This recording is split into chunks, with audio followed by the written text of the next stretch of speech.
Sobre el cinismo de la juventud, de Bertrand Russell, escrito en 1929. Cualquiera que visite las universidades del mundo occidental está expuesto a verse sorprendido por el hecho de que los jóvenes inteligentes de nuestros días son cínicos en mucha mayor medida que antes. Esto no es cierto en lo que respecta a Rusia, China, India o Japón. Creo que no sucede así en Checoslovaquia, Yugoslavia y Polonia, ni, de ningún modo, es lo corriente en Alemania, pero es, sin duda, una característica notable de los jóvenes inteligentes de Inglaterra, Francia y Estados Unidos. Para comprender por qué es cínica la juventud occidental, hemos de comprender también por qué no es cínica la del Este. Los jóvenes en Rusia no son cínicos porque aceptan sin reservas la filosofía comunista y tienen un país inmenso, lleno de recursos naturales, en condiciones de ser explotado con el concurso de la inteligencia. Los jóvenes tienen, por tanto, una carrera ante ellos, que estiman merecedora de esfuerzo. No hay necesidad de considerar los fines de la vida cuando el curso de la creación de utopía estamos instalando un oleoducto, construyendo un ferrocarril o enseñando a los campesinos a emplear tractores Ford simultáneamente en un frente de 4 millas. En consecuencia, los jóvenes rusos son vigorosos y están plenos de ardientes creencias.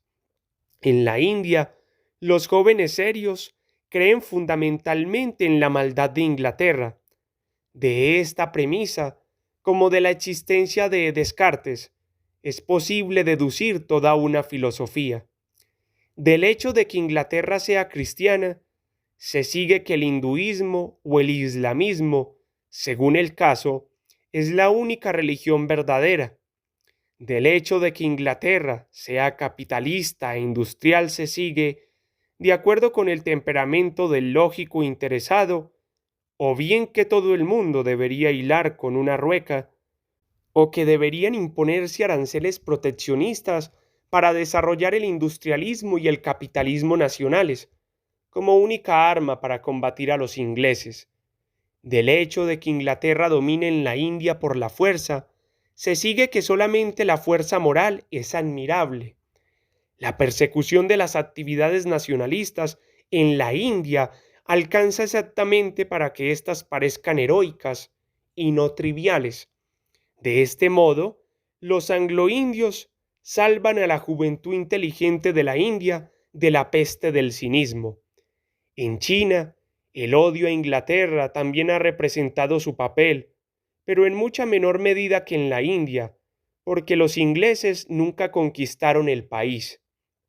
La juventud china combina el patriotismo con un genuino entusiasmo por el occidentalismo, en la forma que era común en el Japón hace 50 años. Quieren que el pueblo chino sea educado, libre y próspero, y tienen señalado su trabajo para conseguir este resultado. Sus ideales son, en general, los del siglo XIX, que en China todavía no han empezado a aparecer anticuados. El cinismo en China estaba asociado a los oficiales del régimen imperial y sobrevivió entre los militaristas que han perturbado el país desde 1911, pero no tiene lugar en la mentalidad de los intelectuales modernos. En el Japón, las perspectivas de la juventud intelectual no son muy distintas de las que prevalecieron en el continente europeo entre 1815 y 1848. Las consignas del liberalismo todavía tienen fuerza: gobierno parlamentario, libertad individual, de pensamiento y de expresión, la lucha contra el feudalismo tradicional y la autocracia basta para mantener a los jóvenes ocupados y entusiasmados. A la compleja juventud de Occidente, todo este ardor le parece un tanto tosco. Está firmemente convencida de que, habiendo estudiado todo con imparcialidad, ha visto al través de todas las cosas y ha descubierto que no queda nada digno de atención bajo la efímera luna. Claro que hay muchas razones para ello en las enseñanzas de los viejos. No creo que estas razones lleguen a la raíz del asunto, porque, en otras circunstancias, los jóvenes reaccionan contra las enseñanzas de los viejos y establecen un evangelio propio. Si la juventud occidental de nuestros días reacciona únicamente con el cinismo, debe de haber alguna razón especial para ello. Los jóvenes no solo son incapaces de creer lo que se les dice, sino que parecen incapaces de creer nada. Este es un estado de cosas peculiar que merece la pena investigar. Tomemos, ante todo, uno a uno, los viejos ideales y veamos por qué ya no inspiran las viejas lealtades. Podemos enumerar entre tales ideales la religión, la patria, el progreso, la belleza, la verdad. ¿Qué hay en ellos de equivocado a los ojos de los jóvenes? Religión. El conflicto aquí es en parte intelectual y en parte social. Por razones intelectuales, pocos hombres capaces tienen hoy la misma intensidad de fe religiosa que pudo tener, digamos, Santo Tomás de Aquino. El Dios de la mayor parte de los modernos es un poco vago y tiende a degenerar en una fuerza vital o en un poder externo a nosotros que busca la virtud. Aún los creyentes están mucho menos preocupados por los efectos de la religión en este mundo que por ese otro mundo en el que declaran creer. No están, ni con mucho, tan seguros de que este mundo fuese creado para la gloria de Dios, como de que Dios es una hipótesis útil para mejorar este mundo. Al subordinar a Dios a las necesidades de esta vida sublunar, arrojan sospechas sobre la autenticidad de su fe. Al parecer, piensan que Dios, como el sábado, fue hecho para el hombre. Hay también razones sociológicas para no aceptar las iglesias como base de un idealismo moderno. Las iglesias, a causa de sus riquezas, han llegado a identificarse con la defensa de la propiedad. Además, se la relaciona con una ética opresiva que condena muchos placeres que a los jóvenes les parecen inofensivos e inflige muchos tormentos que al escéptico le parecen innecesariamente crueles. He conocido jóvenes serios que aceptaban de todo corazón las enseñanzas de Cristo, se hallaban en oposición al cristianismo oficial y estaban tan proscritos y perseguidos como si hubiesen sido ateos militantes. Patria. El patriotismo ha sido, en muchos tiempos y lugares, una apasionada convicción que podían aceptar las mentes más selectas. Así fue en Inglaterra en tiempos de Shakespeare, en Alemania en tiempos de Fichte, en Italia en los tiempos de Mazzini. Así es todavía en Polonia, China y Mongolia exterior. En las naciones occidentales es todavía inmensamente poderoso. Controla la política, el gasto público, los preparativos militares y así sucesivamente. Pero los jóvenes inteligentes no pueden aceptarlo como un ideal adecuado. Perciben que todo está muy bien por lo que se refiere a las naciones oprimidas, pero que, tan pronto como una nación oprimida se libera, el nacionalismo, que antes era heroico, se vuelve opresivo. Los polacos, que gozaron de la simpatía de los idealistas desde que María Teresa lloró, pero triunfó, emplearon su libertad para organizar la opresión de Ucrania. Los irlandeses, a quienes los británicos han impuesto una civilización durante 800 años, han empleado su libertad para dictar leyes que impiden la publicación de muchos libros buenos. El espectáculo de los polacos asesinando ucranianos y el de los irlandeses asesinando la literatura hacen aparecer el nacionalismo como un ideal más bien inadecuado, aún para las naciones pequeñas. Pero cuando se trata de naciones poderosas, el argumento es todavía más fuerte. El Tratado de Versalles no fue muy alentador para aquellos que habían tenido la suerte de que no los mataran cuando defendían los ideales que sus dirigentes traicionaban. Los que durante la guerra aseveraban estar combatiendo el militarismo se convirtieron, cuando aquella terminó, en los principales militaristas de sus respectivos países. Tales hechos han hecho obvio para un joven inteligente que el patriotismo es la mayor maldición de nuestra época, que acabará con la civilización si no conseguimos mitigarlo. Progreso. ¿Es este un ideal del siglo XIX con demasiado bavid para nuestra racionalista juventud? El progreso susceptible de ser medido afecta necesariamente a cosas sin importancia, tales como el número de automóviles fabricados o el número de cacahuates consumidos. Las cosas verdaderamente importantes no son mensurables y resultan, por tanto, inadecuadas para los métodos de los propagandistas. Además, muchas invenciones modernas tienden a imbecilizar a la gente. Puedo poner el ejemplo de la radio, las películas habladas y los gases venenosos. Shakespeare medía la excelencia de una época por el estilo de su poesía. Véase el soneto 32, pero este modo de medir ha pasado de moda. Belleza. Hay algo que suena anticuado en la belleza, aunque es difícil precisar qué.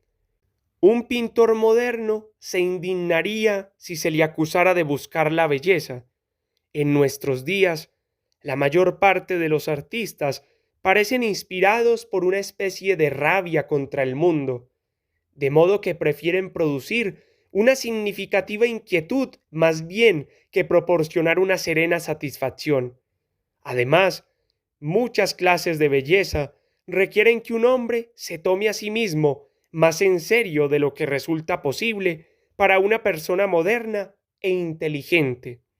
Un ciudadano prominente de una pequeña ciudad-estado, como Atenas o Florencia, podía sentirse importante sin ninguna dificultad. La Tierra era el centro del universo, el hombre era la finalidad de la creación, su propia ciudad lo mostraba en todo su esplendor, y él mismo estaba entre los mejores de su ciudad. En tales circunstancias, Esquilo o Dante podían tomar en serio sus propias penas o alegrías. Podían sentir que las emociones del individuo importaban y que los sucesos trágicos merecían ser recordados en versos inmortales. Pero el hombre moderno, cuando le asalta el infortunio, tiene conciencia de ser una unidad en el total estadístico.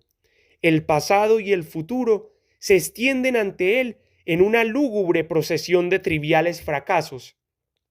El hombre mismo aparece como un vanidoso y ridículo animal, vociferando y alborotando durante un breve interludio entre silenciosos infinitos. El hombre, sin las comodidades de la civilización, no es más que un pobre animal desnudo. Dice el rey Lear, y la idea le conduce a la locura, porque no está habituado a ella. Pero esta misma idea es familiar para el hombre moderno, y lo conduce solamente a la trivialidad. Verdad. En otros tiempos, la verdad era absoluta, eterna y superhumana. Yo mismo, cuando era joven, aceptaba este punto de vista y dediqué una perdida juventud a la búsqueda de la verdad. Pero toda una hueste de enemigos se ha levantado para matarla. Pragmatismo, conductismo, psicologismo, física de la relatividad. Galileo y la Inquisición no estaban de acuerdo en cuanto a si la Tierra daba vueltas alrededor del Sol o si el Sol daba vueltas alrededor de la Tierra. Ambos coincidían en que existe una gran diferencia entre esas dos opiniones. El punto sobre el que estaban de acuerdo es aquel en que los dos estaban equivocados. La única diferencia estaba en las palabras. Antaño era posible adorar la verdad. Efectivamente, la sinceridad de la adoración se demostraba por la práctica del sacrificio humano. Pero es difícil adorar una verdad meramente relativa y humana. La ley de gravitación, según Eddington, es sólo una convención práctica de medida. No es más verdadero que otras convenciones, del mismo modo que no es más verdadero el sistema métrico decimal que el de pies y yardas. La naturaleza y las leyes de la naturaleza yacen ocultas en la noche. Dijo Dios, sea Newton, y facilitóse la medición. Este sentimiento parece falto de sublimidad. Cuando Spinoza creía en algo, consideraba que estaba disfrutando del amor intelectual de Dios.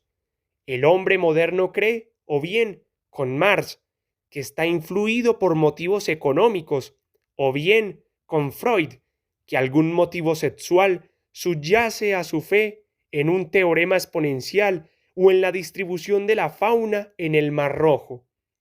En ninguno de los dos casos puede disfrutar de la exaltación de Spinoza. Hasta aquí hemos estado considerando el cinismo moderno de una manera racionalista, como algo que obedece a causas intelectuales. Las creencias, sin embargo, como los psicólogos no se cansan de decirnos, rara vez están determinadas por motivos racionales, y lo mismo cabe decir respecto de la falta de creencias, aunque los escépticos olvidan a menudo este hecho. Es probable que las causas de cualquier escepticismo ampliamente extendido sean más sociológicas que intelectuales. La causa principal es siempre la concurrencia del bienestar con la falta de poder. Los dueños del poder no son cínicos porque son capaces de imponer sus ideas. Las víctimas de la opresión no son cínicas porque están llenas de odio, y el odio, como cualquier otra pasión intensa, implica una serie de creencias concomitantes. Hasta el advenimiento de la educación, de la democracia y de la producción en masa, los intelectuales tenían en todas partes una considerable influencia sobre la marcha de las cosas, que no disminuía en absoluto aunque les cortaran la cabeza. El intelectual moderno se encuentra en una situación completamente distinta. No le resulta nada difícil encontrar un buen empleo y grandes ingresos, con tal de que esté dispuesto a vender sus servicios al estúpido rico, como propagandista o como bufón de la corte.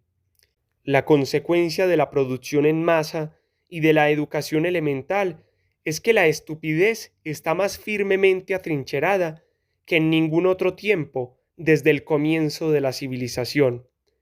Cuando el gobierno zarista mató al hermano de Lenin, no convirtió a Lenin en un cínico, porque el odio inspiró toda la actividad de una vida que finalmente alcanzó el éxito. Pero en los países más estables de Occidente, rara vez se da una causa de odio tan poderosa o tal ocasión de venganza espectacular. El trabajo de los intelectuales es ordenado y pagado por los gobiernos o por los ricos, cuyas aspiraciones parecen absurdas, si no perniciosas, a los intelectuales en cuestión. Pero una pizca de cinismo les permite ajustar sus conciencias a la situación. Existen, ciertamente, algunas actividades en las cuales los poderes existentes desean una obra por completo admirable. La principal de ellas es la ciencia, y la segunda es la arquitectura pública en Norteamérica. Pero si la educación de un hombre ha sido literaria, como es todavía el caso muy a menudo, éste se encuentra, a los 22 años, con una considerable preparación que no puede emplear de ninguna manera que le parezca importante. Los hombres de ciencia no son cínicos ni siquiera en Occidente, porque pueden emplear sus mejores dotes con entera aprobación de la comunidad. Pero en esto son excepcionalmente afortunados entre los intelectuales modernos. Si este diagnóstico es acertado, El cinismo moderno no se puede curar con la simple prédica, ni poniendo ante los jóvenes ideales mejores que aquellos que sus pastores y maestros pescan en la herrumbrada armadura de las supersticiones gastadas. La cura se producirá solamente cuando los intelectuales logren dar con una ocupación que dé cuerpo a sus impulsos creadores. No veo otra prescripción sino la antigua que preconizaba Disraeli, educar a nuestros maestros. Pero ha de haber para ello una educación más real que la que por lo común se da en nuestros días a los proletarios o los plutócratas. Y ha de haber una educación que tenga en cuenta los verdaderos valores culturales y no solo el deseo utilitario de producir tantos artículos que nadie tenga tiempo de disfrutarlos. No se consiente a un hombre que practique la medicina a menos que sepa algo del cuerpo humano, pero se consiente a un financiero que opere libremente sin el menor conocimiento de los múltiples efectos de sus actividades, con la única excepción del efecto que tengan sobre su cuenta bancaria. Qué agradable sería un mundo en el que no se permitiera a nadie operar en la bolsa a menos que hubiese pasado un examen de economía y poesía griega, y en el que los políticos estuviesen obligados a tener un sólido conocimiento de la historia y de la novela moderna. Imaginaos a un magnate enfrentado a la siguiente pregunta: si hubiera de establecer usted un monopolio triguero, ¿qué efectos tendría sobre la poesía alemana? La casualidad en el mundo moderno es más compleja y remota en sus ramificaciones que nunca, debido al crecimiento de las grandes organizaciones, pero los que controlan estas organizaciones son hombres ignorantes que no conocen la centésima parte de las consecuencias de sus actos. Rabelais publicó su libro anónimamente por miedo a perder su puesto en la universidad. Un Rabelais moderno no escribiría jamás el libro, consciente de que su anonimato sería violado por los perfeccionados métodos de la publicidad. Los gobernantes del mundo siempre han sido estúpidos, pero nunca en el pasado fueron tan poderosos como lo son ahora. Por tanto, es más importante que nunca dar con algún sistema para asegurarnos de que sean más inteligentes. ¿Es insoluble este problema? No lo creo así, pero sería el último en sostener que la solución sea fácil.